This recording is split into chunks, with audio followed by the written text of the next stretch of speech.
Hello and welcome to channel guys. So this is the third lecture of this series.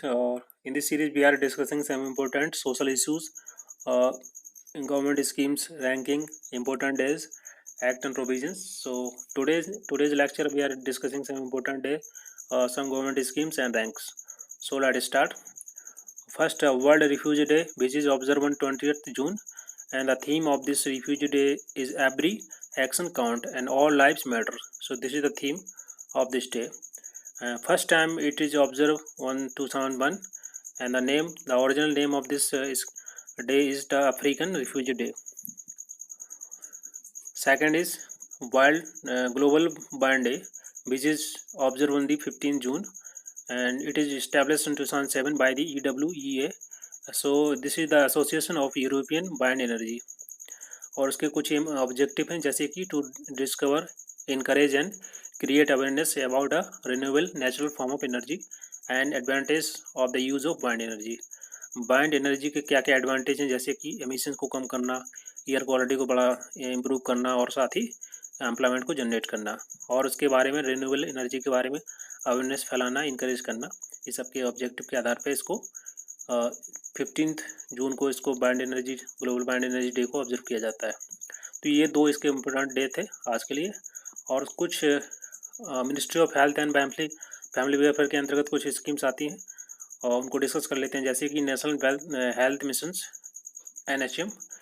इसके कुछ objective हैं जैसे कि child and mortality rate को कम करना, साथ ही कम्युनिकेबल डिजीज़ और नॉन कम्युनिकेबल डिजीज़ को प्रिवेंट करना, प्राइमरी हेल्थ केयर पर फोकस करना और पॉपुलेशन को इस्टेब्लिश करना, साथ ही सैनिटेशन और हाइजीन पर फोकस करना। तो ये कुछ इसके ऑब्जेक्टिव थे।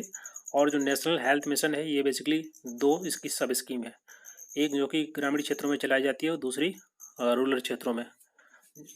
फर्स्ट है national rural health mission, second जो सिटी के लिए है नेशनल अर्बन हेल्थ मिशन। दोनों के ऑब्जेक्टिव तकरीबन सेम ही है, क्योंकि ये जो अर्बन हेल्थ मिशन है ये बेसिकली स्लम्स एरिया में, जहाँ पर स्लम रहते हैं, जहाँ पर वो लोग गरीब लोग रहते हैं, उनके लिए जैसे कि प्राइमरी हेल्थ केयर प्रोवाइड कराना, वाटर सैनिटेशन, एजुकेशन, शिक्षा पर फोकस करना, nutrition, food, social and gender equality, ये सभी जो ऑब्जेक्टिव होते हैं इन दोनों के। So now the next scheme is राष्ट्रीय किशोरी स्वास्थ्य कार्यक्रम। ये बेसिकली जो स्कीम है ये चलाई गई है एडोलेसेंट गर्ल्स के लिए जिनकी एज 10 से लेकर 19 साल है, और उनके हेल्थ और डेवलपमेंट नीड्स को एड्रेस करने के लिए, उनके कैटर करने के लिए ये स्कीम चलाई गई। इसका जो ऑब्जेक्टिव है, और इसके माध्यम से कोशिश की जाएगी कि देश में 152 डिस्ट्रिक्ट्स में 15 बिलियन गर्ल्स तक रीच आउट पहुंचा सके इस स्कीम के माध्यम से। नाउ द नेक्स्ट स्कीम है राष्ट्रीय बाल स्वास्थ्य केंद्र कार्यक्रम।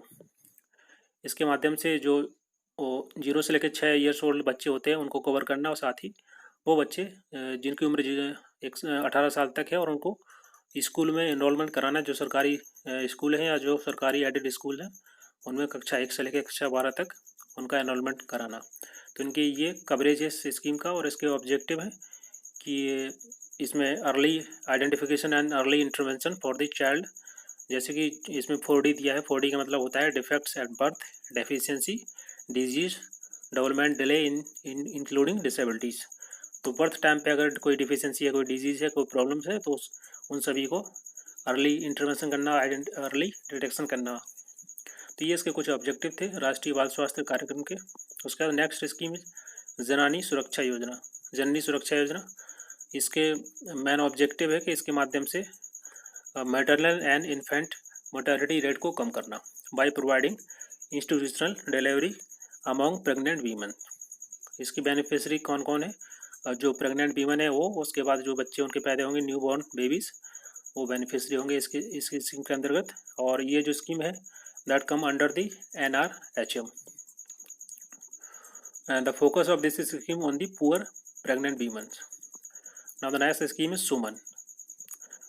सुमन स्कीम है। इसका जो ऑब्जेक्टिव है सुरक्षित मातृत्व आश्वासन, इसका फुल फॉर्म है, और इसका ऑब्जेक्टिव है कि इसके माध्यम से जो डिग्निफाइड, रिस्पेक्टफुल और क्वालिटीफुल हेल्थ केयर प्रोवाइड कराना विदाउट कॉस्ट, मतलब फ्री ऑफ कॉस्ट होगी ये सरकार की तरह। और इसमें 0 preventable maternal and the new born death और कोशिश रहेगी इसमें जो मैटरनल और जो न्यू बॉर्न डेथ होती है उसको कम किया जाए और एटलीस्ट जीरो प्रिवेंशन किया जाए इसको प्रिवेंटेबल। और इसके जो फोकस रहेगा फीचर्स हैं जैसे कि प्रेग्नेंट वीमेंस या जो मदर्स 0 से लेकर 6 मंथ तक आफ्टर डिलीवरी, और जो भी सिक न्यू बॉर्न बेबीज होते हैं उनको इस स्कीम के अंतर्गत कवर करना और उनको हेल्थ केयर प्रोवाइड कराना। तो ये कुछ इंपॉर्टेंट स्कीम थी, ये इसकी हमने अभी डिस्कस किए अंडर द मिनिस्ट्री ऑफ। यहाँ पर हमने बताया था कि ये जो ministry of health and family welfare के अंतर्गत जो भी कुछ स्कीम थी इंपॉर्टेंट उनको हमने डिस्कस किया। नेशनल हेल्थ मिशन के अंतर्गत जैसे कि रूरल क्षेत्रों में, ग्रामीण क्षेत्रों में और शहरी क्षेत्रों में जहाँ पर स्लम्स होते हैं, जहाँ पर गरीब लोग रहते हैं, उनके लिए शिक्षा, nutrition, education, social gender equality, water, primary health care, ये सभी प्रोवाइड कराना। और महिलाओं के लिए और गर्ल्स के लिए, एडोलसेंट गर्ल्स के लिए जो स्कीम थी वो डिस्कस किया। अभी हम डिस्कस करेंगे कुछ इंपॉर्टेंट इंडेक्स रैंकिंग, जैसे कि ह्यूमन डेवलपमेंट इंडेक्स, ये रिलीज किया जाता है यूएनडीपी के द्वारा, यूनाइटेड नेशन डेवलपमेंट प्रोग्राम्स को, और इसमें इंडिया की रैंक 129 है out of 189 country. Last year जो रैंक थी 130 थी, ये 2019 की रैंक है, और इसमें टॉप किया है नॉर्वे ने, सेकंड पे स्विट्जरलैंड, थर्ड पे आयरलैंड।